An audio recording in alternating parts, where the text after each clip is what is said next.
ஐயா வணக்கங்க ஐயா. வணக்கம், வணக்கம். எப்படி இருக்கீங்க ஐயா? நல்லா இருக்கேன். நீங்க நல்லா இருக்கீங்களா? நல்லா இருக்கேன், நல்லா இருக்கேங்க ஐயா. ஐயா, கடந்த சந்தோஷம். எபிசோட்ல பிறப்பின் ரகசியம் அப்படிங்கிற ஒரு கான்செப்ட் பண்ணிட்டு இருந்தோம். ஸோ அந்த வகையில நம்ம வந்து கடகம் வரைக்கும் பார்த்துட்டோம். எப்படி கரெக்டா சொன்னீங்க. இதுதான் எனக்கு ப்ராப்ளமே. நீங்க சொன்ன மாதிரி திறமை இருந்து எனக்கு வந்து களம் இல்ல. அந்த மாதிரி விஷயம்லாம் பேசியிருந்தோம். அது அற்புதமா இருந்துச்சு. நம்ம நேயர்கள் ரொம்ப பாராட்டி இருந்தாங்க. ஸோ ரொம்ப ரொம்ப நாளா எதிர்பார்த்துட்டு இருந்த ஒரு விஷயம் தான். சிம்ம லக்னம்.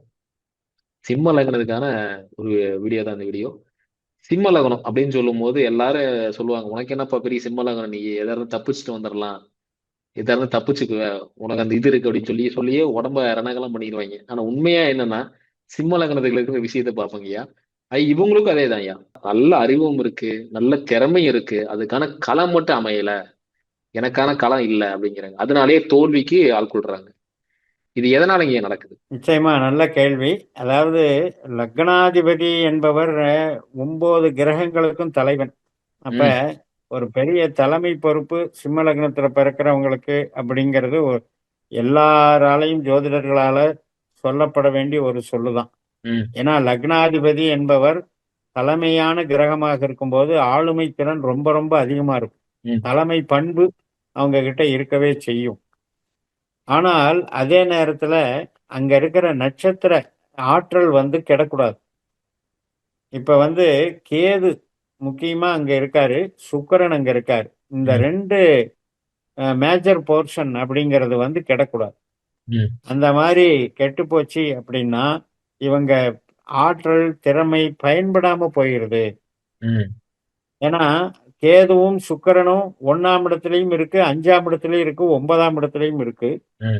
இந்த 5ஆம் இடம் குருவினுடைய வீடா வருது, 9ஆம் இடம் செவ்வாயினுடைய வீடா வருது. எல்லாமே அரசு சப்போர்ட்டு, ஆதிக்க சப்போர்ட்டு, பெரிய ஒரு அட்மினிஸ்ட்ரேஷன் பவர குடுக்குற கிரகங்கள். ம். ஸோ இந்த நட்சத்திரங்கள் வலிமை இழக்கக்கூடாது. இப்ப ம். உதாரணத்துக்கு சொல்லணும்னா மக்களுக்கு புரியுற மாரி கேதுவோ, சுக்கிரனோ 4, 8, 12ல உட்காரக்கூடாது. ம். இந்த 4, 8, 12ல உட்கார்ந்தா எங்க உட்காரும்? சனியோட நட்சத்திரத்திலும், புதனுடைய நட்சத்திரத்தில தான் உட்காரும். ம். அப்ப இந்த சனியினுடைய நட்சத்திரத்திலும், புதனுடைய நட்சத்திரத்திலும் உட்காரும் பொழுது இவங்களுடைய உழைப்பெல்லாம் சுரண்டிட்டு இவங்கள ஒதுக்கிடுறாங்க. ஆனா பேருக்கு இவங்கள முன்னால நிறுத்தி மற்றவர்கள் அவங்க பலனடைவாங்க அப்படிங்கிற நிலைமை வந்துடுது. ம். அதனால இந்த அறிவு ஆற்றலுக்கு இவங்க லக்னம் கெடாம இருக்கணும், அந்த உயிர் சக்தி கெடாம இருக்கணும், வில் பவர் ஆளுமை திறன் கெடாம இருக்கிறதுக்கு இந்த சனியினுடைய தொடர்பு இவங்கள பாதிக்குதுங்கிறத முதல்ல புரிஞ்சுக்கணும். ம். அதுக்கு அடுத்தபடியா இவங்க படிக்கிற படிப்பை தேர்ந்தெடுக்கும் போது 2, 6, 10க்கு கனெக்டிவிட்டிக்கு உண்டான படிப்பை தேர்ந்தெடுக்கணும். ம். 2ஆம் இடத்துல இருக்கக்கூடிய சூரியன், சந்திரன், செவ்வாய் இந்த 3மே என்ன சொல்லுது அப்படின்னா, இப்போ ஒரு மருத்துவத்துறை ஆகட்டும், அதே மாதிரி உணவு சார்ந்தது, உடை சார்ந்தது, மருத்துவம் சார்ந்தது மற்றும் விவசாயம் சார்ந்தது, ஒரு சூப்பர் மார்க்கெட் ஆகட்டும், காய்கறி மார்க்கெட் ஆகட்டும், இதெல்லாமே கெமிக்கல் இண்டஸ்ட்ரி ஆகட்டும், கட்டட தொழிலாகட்டும், இது எல்லாமே இவங்களுக்கு கெப்பாசிட்டி இருக்கு. அந்த மாதிரியான நட்சத்திர தொடர்புகள்ல இவங்களுக்கு இந்த சுக்கிரன், கேது அமர்ந்துட்டால் இவங்கள டெவலப் பண்ணி விட்டுரும். மாறாக இந்த சனியினுடைய, புதனுடைய கான்செப்ட்ல போய் அந்த லக்னம் பாதிக்கப்படுறதுனால தான் இந்த அறிவு ஆற்றல் இவங்களுக்கு ப்ராப்ளம் ஆகுது. அதற்கு காரணம் என்ன அப்படின்னு கண்டுபிடிச்சீங்க அப்படின்னா, இங்க லக்னத்துல இருக்கிற கேது இவங்க பிறப்புல மூதாதையர்கள் வழியில இருக்கக்கூடிய ஒரு சில ஒரு தோஷத்தை குறிப்பிடுது. ம். அதே மாதிரி சுக்கிரன் என்பது பெண்கள் சம்பந்தப்பட்ட சாபங்களை குறிக்கிறது. இது சூட்சுமமான ஒரு முறை. இந்த மெத்தட்லயும் நம்ம அதை அணுகி அதை சரி பண்ணிக்கிறதுக்கு பிராயச்சித்தங்களுக்கு வழி இருக்கு. ஸோ இதன் காரணமாகவும் அது ஏற்படுது. நம்ம எடுத்த உடனே சயின்டிஃபிக்காவும் பேசணும். அதே நேரத்துல ஆன்மீகத்துக்கும் உள்ள போய் காரணத்தை கண்டுபிடிக்கணும். ஸோ அந்த மாதிரி பேசும் பொழுது, சொல்லும் பொழுது இவங்களுக்கு அந்த காரியங்களை எப்படி சரி பண்ணலாங்கிற முறை வந்துரும். மெயினா இவங்களுக்கு சூரியன், சந்திரன், செவ்வாய் பணத்தை தரும், புகழை தரும். அந்த கிரகங்களும் கெடக்கூடாது. லக்ன கிரகங்களுக்கான கேது, சுக்கிரனும் 4, 8, 12ல அமரக்கூடாது. இதுதான் இங்க இருக்கிற பிரச்சனை. ஐயா, மேஜரா இவங்க வந்து சந்திக்கிறது பாத்தீங்கன்னா, நண்பர்களும் எதிரியாகும் தருணம். வெளியில எதிரி இல்ல, கூட இருக்கிறவங்க தான் எதிரியா மாறுறாங்க. அதாவது கூட இருக்க நண்பர்கள், உறவுகள், சொந்த பந்தம், சோ இந்த மாதிரி விஷயங்கள் தான். சோ இவங்க எதிரியா மாறுறதுக்கான காரணம் இல்லை. நிச்சயமாக. ஏன்னா நம்ம எப்படி கடகத்துக்கு பேசுறோமோ அதே மாதிரிதான் சிம்மத்துக்கும் சனி தான் வந்து 6க்கும் 7க்கும் உடையவர். ம். அப்ப பார்க்கறவன் பழகிறவன் உலகத்துல வந்து நம்ம வந்து அவனுக்காக பாடுபடணும்னு நாம யாரையெல்லாம் நம்புறோமோ அவனே எதிரியாகும். அப்ப ஒரு பார்ட்னரா இருக்கிறவங்களுக்கு சிம்ம லக்னக்காரனுக்கு ரொம்ப ரொம்ப கஷ்டம். பார்ட்னரே வந்து அவங்க வந்து துரோகம் நிலைக்க முடியாத அளவுக்கு பண்ணிடுவாங்க. அதே நேரத்துல கணவன் மனைவி உறவுலையும் பார்த்தீங்கன்னா ஒண்ணு இவங்க சரண்டர் ஆன ஒழிய இவங்களால அதுல இருந்து மீள முடியாது. அட்ஜஸ்ட்மெண்ட் பண்ணிக்கிட்டே போக வேண்டி இருக்கும். அதே மாதிரி இந்த 6ஆம் பாவத்துல இருக்கிற அமைப்பு அப்படின்னு பார்த்தீங்கன்னா சூரியனோ சந்திரனோ செவ்வாயோ சனியினுடைய நட்சத்திர தொடர்புகள் வரவே கூடாது. ஏன்னா சூரியன் சந்திரர்களுக்கும் செவ்வாய்க்கும் மிகப்பெரிய எதிரி சனி. ம். அப்படிப்பட்ட சனியினுடைய நட்சத்திரத்துல இந்த சூரியன் சந்திரன் செவ்வாய் இவங்க ஜாதத்துல உட்கார்ந்தாச்சே அப்படின்னா அவங்க தான் வந்து அந்த துரோகத்துக்கு ஆட்படுறாங்க. ம். அதாவது 6ங்கிறது எதிரி. 6 வலுத்தா நம்ம ஜெயிக்கிறோம்னு அர்த்தம். ஆனா 12 வந்து 6 போய் 12ல லக்னம் போய் 12ல தொடர்பு கொண்டால் 8 கூட தொடர்பு கொண்டால் நம்ம தோக்குறோம்னு அர்த்தம். ம். அதனால ம். வந்து 6ஆம் பாவம் 8ஆம் பாவம் 12ஆம் பாவம் லக்ன பாவம் அதுல வந்து மிக்ஸ் ஆகும்போது இவங்க தோல்வியை சந்திக்கிறாங்க. அதுக்கு மிக மிக முக்கிய காரணம் சனி பகவான் தான். ஐயா மேஜரா இவங்க பாதிக்கப்படுறதுன்னா 4 அடி கூடி அடிச்சுக்கோங்க, தப்பு இல்ல. அடிச்சாலும் முடிச்சாலும் பிரச்சனை. ஆனா மனதளவுல ஏதோ நடந்துச்சுன்னா கொஞ்சம் இன்சிடென்ட் வந்து இவங்களை மறக்கவே முடியாது.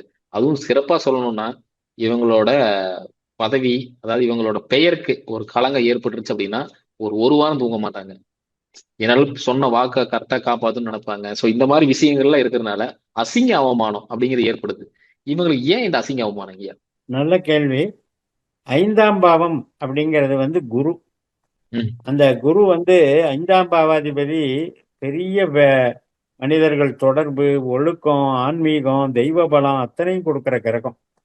அப்படிப்பட்ட ஒரு அமைப்பு வந்து இங்க சனியினுடைய தொடர்புகள்ல வரவே கூடாது. 5க்கும் 8க்கும் தொடர்பு வந்தால் அசிங்கம் அவமானம் ஏற்பட்டே தீரும். இப்ப பாத்தீங்கன்னா நம்மளுடைய விருப்பம் அப்படிங்கிறது 5ஆம் இடம். அப்ப தேவையில்லாம விஷயத்துக்கு சட்டவிரோதமான விஷயத்துக்கு விருப்பப்படுறது நம்ம தப்பு தான். அப்படிப்பட்ட தப்பை செய்யறதுனாலையும் அசிங்கம் அவமானம் ஏற்படும். காரணம் என்னன்னா 5ஆம் இடத்துல கேதுவும் இருக்காரு சுக்கிரனும் இருக்காரு. இந்த கேது வந்து வஞ்சம் சூழ்ச்சி சூது பண்றவரு. இந்த சுக்கிரன் என்பவர் வந்து கவர்ச்சியை உண்டு பண்றவரு. அதீதமான மோகத்தை தூண்டி விடுறவரு. இந்த 2 கிரகங்களை 8க்கு சம்பந்தப்படும் போது கண்டிப்பா அசிங்க அவமானம் ஏற்படும். அந்த 8ஆம் இடம் என்பதுல சனி தான் இருக்காரு. ம். அதனால இந்த சுக்கிரன் கேது வந்து சனி நட்சத்திரத்துல அமைய பெற்றாலே இவங்களுக்கு அசிங்கம் அவமானம் ஏற்படும். ஆனா எப்ப ஏற்படும்னா அந்த திசாபுத்தி காலங்கள்ல ஏற்படும். ம். அப்ப சுக்கிரனோ கேதுவோ சனி நட்சத்திரத்துல புதன் நட்சத்திரத்துல இருக்கும்போது திசாபுத்தி நடந்ததுன்னா இவங்களுக்கு அது ஏற்படும். இதுக்கு நான் சொன்ன மாதிரி முன்கூட்டியே சொன்ன மாதிரி அந்த பூர்வ புண்ணிய பலம் கம்மிங்கிறதுனால தான் இது நடக்குது. ம். அந்த பூர்வ புண்ணிய பலத்தை விருத்தி செய்வதற்கான வழிமுறைகளை நாம கையாளணும். அதற்குண்டான பிராயச்சித்த கர்மாக்கள் எல்லாம் இருக்கு. ஏன்னா கேதுன்னு எடுத்துக்கிட்டாலே கர்மா தான். ம். அந்த கேதுவை வந்து பாட்டின்னு சொல்றோம். ராகுவை வந்து பாட்டன்னு சொல்றோம். அப்ப அந்த கேது சுக்கிரன் அப்படிங்கிறது வந்து பெண்கள் சம்பந்தப்பட்டதுன்னு அர்த்தம். அப்ப நம்ம கர்மாவுல வந்து பெண்களால சபிக்கப்பட்ட ஒரு நிகழ்வு நடந்திருக்குன்னு அர்த்தம். ஸோ அதன் காரணமாக பெண்களாலேயே அசிங்கம் அவமானம் ஏற்படுறதுக்கும் வாய்ப்பு இருக்கு. அது காதல் விவகாரங்கள்ல. அப்புறம் குழந்தைகள். நம்ம குழந்தைகள் அது மாதிரியான விவகாரங்கள்ல ஈடுபட்டு அதன் மூலமாக அசிங்க அவமானம் ஏற்படுறதுக்கும் வாய்ப்பு இருக்கு. அதே மாதிரி பெண் குழந்தைகளாக எடுக்கும்போது அவங்களே வந்து தவறான ஒரு நிகழ்வுகள், அதாவது வந்து வன்முறைகள்ல வந்து ஆட்படுறதுக்கு உண்டான இப்ப வன்புணர்வுன்னு சொல்றோம் இல்லையா? அது ம். மாதிரி ம். ம். ஆட்படுறதுக்கு உண்டான பிரச்சனைகள் நடக்கிறதுக்கும் அங்க வாய்ப்பு இருக்கு. இவ்வளவு விஷயமும் நடக்கிறது இந்த சுக்கிரன் கேது சனியினுடைய காம்பினேஷன். அதே மாதிரி குரு கிரகம் சனி கிரகம் சம்பந்தப்பட்டுச்சு அப்படின்னா இவங்களுக்கு வந்து ஒரு பிரம்மஹத்தி தோஷம்னு வந்துடுது. ம். இந்த பிரம்மஹத்தி தோஷம்னா என்னன்னா நீங்க சொன்ன மாதிரி பெரிய அறிவாளி, மேதாவி, பெரிய ஆற்றல் உள்ளவர், எல்லாத்தையும் நடத்துறதுக்கு திறமை இருக்கவர். ஆனா அந்த சனிங்கிற ஒரு சின்ன துரும்பு, ஒரு அழுக்கு அந்த ஒரு குருவை வந்து பாழ்படுத்திடுது. ஏன்னா குரு வந்து தனகாரகன், புகழ் புகழ் மதிப்புக்கு உண்டானவர். அதே மாதிரி குரு வந்து ஒழுக்கக்காரகன். ஆனா சனி வந்து கொஞ்சம் வஞ்ச சூழ்ச்சியை உண்டு பண்றவரு, துக்ககாரகன். அப்ப இந்த தனகாரகனும் துக்ககாரகனும் சேர்ந்தா அது உவமைகளெல்லாம் சொல்றதுக்கு எனக்கு தயக்கமா இருக்கு. அதை ஒரு நல்ல உவமையா சொல்லணும் அப்படின்னா, இப்போ ஒரு பெரிய ஜட்ஜ் இருக்காரு. அதே மாதிரி ஒரு துப்புரவு தொழிலாளி இருக்காருன்னு வச்சுக்கோங்க, ஒரு கிளீன் பண்றவர். அல்லது இன்னொரு முறையில சொல்லணும்னா ஒரு பெரிய பண்டிதர் இருக்காரு, வேதாந்த ஞான கருத்துக்கள்லாம் சொல்றவர் இருக்காரு. இன்னொருத்தர் வந்து கடவுள் மறுப்பாளர், ரொம்ப வந்து சீப்ப பேசுறவர், ரொம்ப வந்து எதிர்ப்பா நாத்திகவாதம் பேசுறவர். இந்த ரெண்டு பேரை ஒரு ரூம்ல விட்டா எப்படி இருக்கும்? ம். அப்ப ம். அந்த மாதிரி நம்ம ஒரு பெரிய ஒரு ஸ்டஃப்புக்கு வந்து ஒரு பெரிய கருப்பு புள்ளி விழுந்துருது. ஸோ அந்த மாதிரி ஏற்படுறது தான் இந்த தோஷங்கள் எல்லாம். இதனால தான் பிறப்பில் ஒருத்தருக்கு அசிங்கம் அவமானம் ஏற்படுது. பிறப்பின் ரகசியம். நம்ம ஏன் சிம்ம லக்னத்துல பிறக்கணும்? இந்த சிம்ம லக்னத்துல பிறந்து இந்த கர்மாவை ஏன் நம்ம அனுபவிக்கணும்?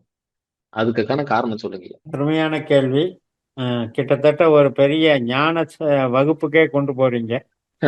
அதாவது ஒரு ஜனனம் புனரபி ஜரணம் புனரபி மரணம்னு ஒரு வேத வாக்கியம் இருக்கு. ம். ம். அதாவது கால சுழற்சியில இது நடந்துகிட்டே இருக்கும். தொடர்ந்து ஜனன மரணம் நடந்துகிட்டே சைக்கிளா நடந்துகிட்டு இருக்கணும். அதற்கு காரணம் வந்து ஒரு பிறவியில நம்ம கடமைகளை முடித்த பிறகு ஒரு இறப்பு நிகழுதுன்னா அந்த இறப்பு நிகழ்ற நட்சத்திர ரீதியாக அடுத்த பிறவிக்கு வந்து நம்ம அதை கொண்டு செல்றோம். அதுதான் நம்ம பிறந்த நட்சத்திரமா அடுத்த பிறவிக்கு வருது. அந்த திசையை தான் நம்ம வந்து தொடர்றோம்.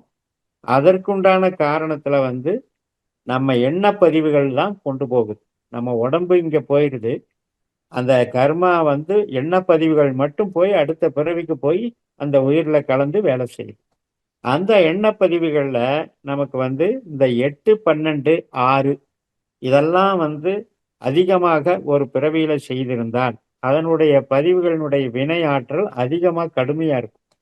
அந்த வகையில சிம்ம லக்னத்திற்கு எடுக்கும் பொழுது 8, 12ல சனியும் புதனும் இருக்காங்க. அதனால பாருங்க, சனி வந்து இவங்களுக்கு சிம்மத்துக்கு சத்ரு உபாதை ஆயிடுறாரு. அதே மாதிரி நம்பி ஏமாறக்கூடிய அமைப்புக்கு உண்டான 7ஆம் இடத்தை வகிக்கிறாரு. புதன் வந்து தன லாபாதியா வர்றாரு. 2ஆம் இடம் 11ஆம் இடத்துக்கு லாபாதிபதியா வர்றாரு. அதனால இது என்ன ஆகும்னா, ஒண்ணு பணத்தினால பிரச்சனை, இல்லையா நம்ம வந்து நண்பர்களாக நம்பி பழகுறதுனால பிரச்சனை, அடுத்தது வந்து வேலை செய்யற ஆளுக கீழே இருக்கிறவங்களாலையும் பிரச்சனை. நமக்கு கீழே வேலை செஞ்சாலுமே நம்ம வந்து ஏதோ ஒரு வகையில அவங்களால நம்ம பாதிக்கப்படுற ஒரு அமைப்பு. அதே மாதிரி கணவன் மனைவி கஸ்டமர், இப்ப இத்தனை சூழல் வந்து இவங்களுக்கு பாதிப்பாக இருக்கிறது சிம்ம லக்னத்துக்கு. இதுல இருந்தெல்லாம் இவங்களுக்கு காப்பாற்றத்திற்கு யார் இருக்கா அப்படின்னு பாத்தீங்கன்னா, கேதுவும் சுக்கிரனும் இவங்களை காப்பாத்துறதுக்கு ரெடியா இருக்காங்க. அப்ப இவங்க ஜாதகத்துல கேது சுக்கிரன் நான் முதல்லயே சொன்ன மாதிரி சனி புதன் தொடர்பு இல்லாமல் அல்லது 8, 12ல இடம் பெறாமல் மறையாமல் இருந்தாலே இவங்களுக்கு அந்த பிரச்சனை அணுகாது. அப்படி மீறி இருந்துட்டாலும் நம்ம அந்த கேதுக்கு உண்டானதும் சூரியனுக்கு உண்டானதும் அது வந்து கெட்டு போனதுக்கு உண்டான நிவர்த்திகளை நம்ம பண்ணலாம். ம். காரணம் என்னன்னா, சனி வந்து இவங்களுக்கு சனியினுடைய நட்சத்திரத்துல வந்து எந்த கிரகம் இருந்தாலுமே பாதிச்சிடும். ம். அதன் வழியாக பாதிக்கும். இப்ப உதாரணத்துக்கு இப்ப வந்து இவங்களுக்கு சுக்கிரன் போய் சனியினுடைய நட்சத்திரத்துல இருந்தா இவங்க படிப்பின் மூலமாகவே இவங்களுக்கு பாதிப்பு உண்டாகுது. விருப்பம், காதல் சம்பந்தப்பட்ட பாதிப்புகளும் உண்டாகும். படிக்கும் போதே காதலை கொடுக்கிறவனா மாறிடுறார். அதே மாதிரி கேது வந்து அதே சனியினுடைய நட்சத்திரத்தில் உட்காரும் பொழுது மிகப்பெரிய மனநோயாளியாக மாறக்கூடிய அளவுக்கு பாதிச்சிடறான். ம். ஏன்னா அதீதமான சூது வஞ்சம் வந்து இவங்களுக்கு ஏற்பட்டுருது. அடுத்தபடியா இவங்களுக்கு பார்த்தீங்கன்னா திருமணம் ஸ்தானம் அப்படின்னு எடுக்கும் பொழுது அங்க இருக்கிறவர் ராகு. ம். அப்ப அங்க இருக்கிற ராகு குருங்கிற கிரகம் சனியோட தொடர்பு கொள்ளும் போது வரக்கூடிய மனைவியினுடைய அல்லது கணவனுடைய பிஹேவியர்னால இவங்களுக்கு அந்த ப்ராப்ளம் ஏற்படுது. அப்ப இவ்வளவும் பிறப்பின் ரகசியத்துல இருக்கு அப்படிங்கும்போது பிறக்க அந்த ஜாதகத்துல இந்த கர்ம பதிவுகள்ல நம்ம கரெக்டா சொல்யூஷன் எடுத்து பார்த்துடலாம். ம். எதுக்காக பிறந்தேன், அப்ப இன்னென்ன பாக்கி வச்சிருக்கோம், அதுக்காக பிறந்தோம். அப்ப பெர்சன்டேஜ் கிடைச்சிடும். நமக்கு வந்து 8, 12 அதிக பாவங்கள் தொடர்பு கொண்டால்தான் பாவப்பட்டவர்கள்னு அர்த்தம். இப்ப வந்து ஒரே ஒரு பாவம் 8, 12 தொடர்பு இருந்ததுன்னா அந்த பாவம் சம்பந்தப்பட்ட விஷயங்களை இவங்க தவிர்த்துட்டாலே போதும். ம். அதே மாதிரி எந்த பாவம் 8, 12 தொடர்பா இருக்கோ அந்த பாவ செயல்களில் ஈடுபடாம இருந்தாலே போதும். ம். அதை வந்து நாம தெரிஞ்சு இவங்க முறைப்படுத்திக்கலாம். அதனால மெயினா உண்மையிலேயே சனி மிகப்பெரிய கர்மத்துக்கு பலன் தர்றவன் அப்படின்னா அது சிம்ம லக்னத்துக்கு தான் பொருள். சிம்மத்துக்கு அதாவது வாழவே விடாம தடுக்கக்கூடிய எதிரி யாருங்க? எதிரி அப்படின்னு எடுக்கும்போது 6ஆம் அதிபதியே சனிதான். ஆனா அந்த 6ஆம் இடத்துல இருக்கிற கிரகங்கள் அப்படின்னு பார்த்தீங்கன்னா சூரியன், சந்திரன், செவ்வாய். ம். அப்ப இந்த சூரியன், சந்திரன், செவ்வாய் வந்து வேலையாட்கள் அப்படின்னு வரணும். அதே நேரத்துல சந்திரன் எடுக்கும் பொழுது தாய் சம்பந்தப்பட்டது, தாயார் சம்பந்தப்பட்ட உறவினர்கள் அப்படின்னு வரும். இப்போ ஒரு கவர்மெண்ட்ல வேலை பார்க்குறோம் அப்படின்னா அந்த அரசு துறையே வந்து இவருக்கு கொஞ்சம் நெகட்டிவா வேலை பார்க்கும். ஏன் அப்படின்னா அந்த 6ஆம் இடத்துல அந்த பில்டப்பா அந்த விஷயம் இருக்கு. ஆனால் யாருக்கு பாதிக்கும் அப்படின்னா எதிரிங்கிறது வந்து 6ஆம் இடம் இவங்க ஜெயிக்கிறத காட்டுது, 12ஆம் இடம் இவங்க தோக்கிறத காட்டுது. அதனால இந்த சூரியன் சனி நட்சத்திரத்துல இருந்தாலும் அதே மாதிரி சந்திரன் செவ்வாய் சனி நட்சத்திரத்துல இருந்தாலும் இவங்களுக்கு எதிரியால் தோற்கடிக்கப்படக்கூடிய ஒரு அமைப்பு இருக்கிறது. அப்ப எப்பேற்பட்ட எதிரிகள் வருவாங்க அப்படின்னு எடுத்துக்கிட்டீங்கன்னா நமக்கு கீழே இருக்கிற வேலையாட்கள் போட்டி பொறாமையினால. இப்ப உங்களுக்கு கீழே அடுத்து ஒரு ரேங்க்ல இருக்காங்கன்னு வைங்க, அவங்க வந்து உங்களை எப்படியாவது காலி பண்ணிட்டு இந்த இடத்துக்கு வரணும்னு நினைப்பாங்க. அப்படிப்பட்ட எதிரியும் உண்டாகும். அதே மாதிரி பிறப்பு வகையில தந்தை சம்பந்தப்பட்ட உறவுகள்ல தந்தை வர்க்கத்துல பங்காளி வர்க்கத்துல அதுலேயும் எதிரிகள் உண்டாகும். கூட பிறந்த அமைப்பு செவ்வாயினுடைய தன்மை அதுவுமே எதிர்ப்புகளுக்கு உண்டாகும். அப்ப அடிப்படையில பாத்தீங்கன்னா இவருக்கு பங்காளி வகை, கூட பிறந்த ரத்த சம்பந்தப்பட்ட உறவு, கீழே வேலை பார்க்கிறவங்க, அரசுல வந்து அரசு ஆதிக்கத்துல இருக்கிறவங்க, அரசு துறையில இருக்கிறவங்க, இவங்க எல்லாமே சனியினுடைய தொடர்பு வந்துட்டா அவங்க எதிரிகளால பாதிக்கப்படுவாங்க. அப்படி இல்லாமல் இருந்தால் இவங்க வந்து அவங்க 6ஆம் இடம் வலுத்திருந்தா சூரியன், சந்திரன், செவ்வாய் வலுத்திருந்தா இவங்க ஜெயிச்சிருவாங்க. ஒன்றும் ப்ராப்ளம் இல்லை. அற்புதமா சொன்னீங்கய்யா. ரொம்ப ரொம்ப நன்றிங்கய்யா. மீண்டும் அடுத்தடுத்து காணொளியில் சந்திக்கலாங்கய்யா. ரொம்ப நன்றி. வணக்கம், வாழ்த்துக்கள்.